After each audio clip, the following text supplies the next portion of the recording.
Thank you for choosing my presentation to review. Today I would like to educate you on the sport of rugby.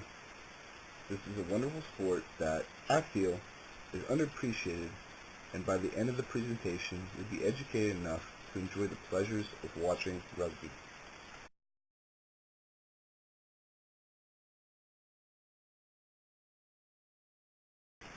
First and foremost is the layout of the field, or what is called the pitch. Notice how everything is marked in meters, and this carries on throughout the lingo of the sport. The length of the field is roughly 22 yards wider and 10 yards longer from goal line to goal line than a regulation-sized football field.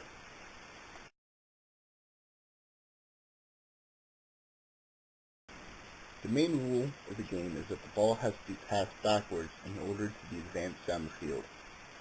When the ball is ran out of play, the opposing team gets to throw it back in while both teams jump for the ball.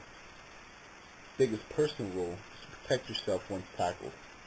Players will fight or ruck over top of you for possession of the ball. To start or restart the game, the teams will engage in a scrum to gain possession of the ball. Once a player is tackled, a ruck is formed to protect the ball. Moving or running rucks are called mauls. Pictured top right is a large ruck. Below is a result of being raked with a standard rugby metal cleat. Despite popular belief, there are rules to the game. At any time, a player can kick the ball forward. This then becomes a free ball. The team can lose possession of the ball by hitting it forward, or what is called a knock, running offside, taking the ball out of play, or creating a penalty. Penalties consist of high or dangerous tackles, blocking of any kind, intentional or dangerous throws, arguing and disputing a call with a referee, leaving and then re-entering the pitch without checking in with the line referees, and flagrant attacks while in the ruck. There are three main ways of scoring. A touchdown or try is worth 4 points. It can only be considered good if the ball is controlled to and touching the ground. After a try, the scoring team has a converting kick. The ball is placed at any point in the field in line where the ball was down and successfully through the uprights for an additional 2 points. Players can also drop kick the ball during play through the uprights for a goal worth 1 point. The following couple slides will cover the various positions and their role in the field. The team is split into two main areas, fronts and backs. They can compare to linemen and running backs in the front and quarterbacks and receivers in the backs. Both areas of the team have players that perform in order to advance the ball forward. They can work as an individual unit or as a team as a whole. The front, or the pack, consists of 8 players. Pictured in the middle, they are represented in the red jerseys. The way the jerseys are lined up are in the form of a scrum. Once the ball is in play, the 8 players stay in a loose pack for play. The pack is then broken down into different players: front row, flankers, locks, and the 8-man. The front row consists of 3 players, 2 props and a hooker. Props are usually the biggest players on the team, and they hold up the hooker by forming a self-supporting archway.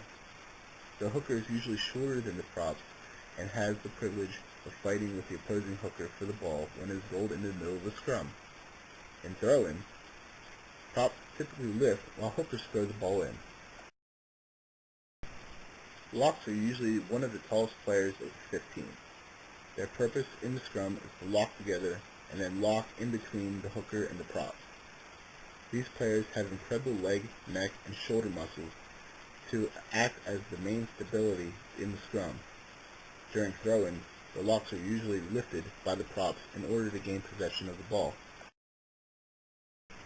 Flankers bind into the scrum loosely with one arm on each lock. Flankers come in various shapes and sizes, but it is essential to have speed, ball handling skills, and the ability to tackle. The 2 flankers are usually the first line of defense whenever the ball is out of the scrum and in play.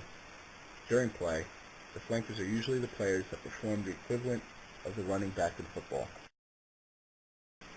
The 8-man is the other tallest player of the 15. The position is a special one. Even though they are in the pack, they can quickly branch off and start plays for the back. As a pack player, the 8-man is required to stabilize the ball once won in a scrum so it can go into play. Offensively, the 8-man can run the ball from back of the scrum and is always expected to provide the second line of defense. The box consists of the remaining 7 players. Pictured in the middle as the players in white. This is how they line up during the scrum. During the offensive play, these 7 players will remain in this formation until they receive the ball and carry out a designed play. Defensively, these players form a straight line opposing the other team's backs. They are typically smaller and faster and have great footwork and agility. The scrum half is the equivalent of the quarterback. This player is the link that connects the front and the back. During the scrum half rolls the ball into play, then plays it from under the 8-man out to the backs or runs with it. The opposing scrum half plays zone coverage, staying behind the front foot of the flanker. These players come in various shapes and sizes, but need to have impeccable hand-eye coordination, agility, and a fast thinker. The fly half is also the equivalent of the quarterback because they have the responsibility of calling out plays to their fellow backs. Good fly halves have great agility and have to think tactically and quickly. They are usually the first players who get the ball from the scrum half and start running for the try. They have to read the defense quickly enough to continue with the play, run it out, or kick the ball. There are 2 centers within the back 7. Centers have to be hard-headed, hard-tackling, and able to play the whole field.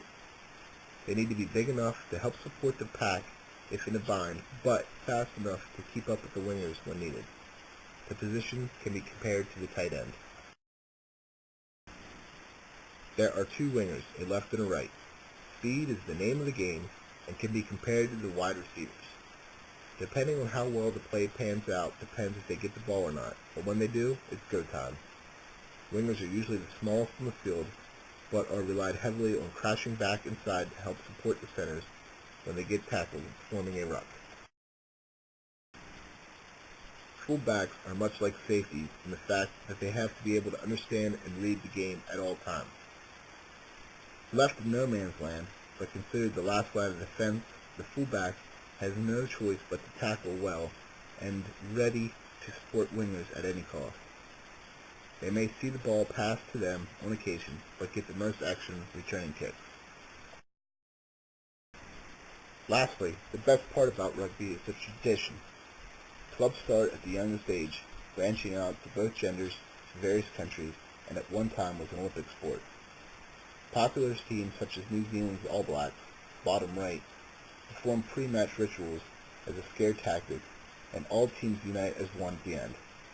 Now that you have a general idea of how rugby is played, come out and watch WVU play, and if you're brave enough, practice with them.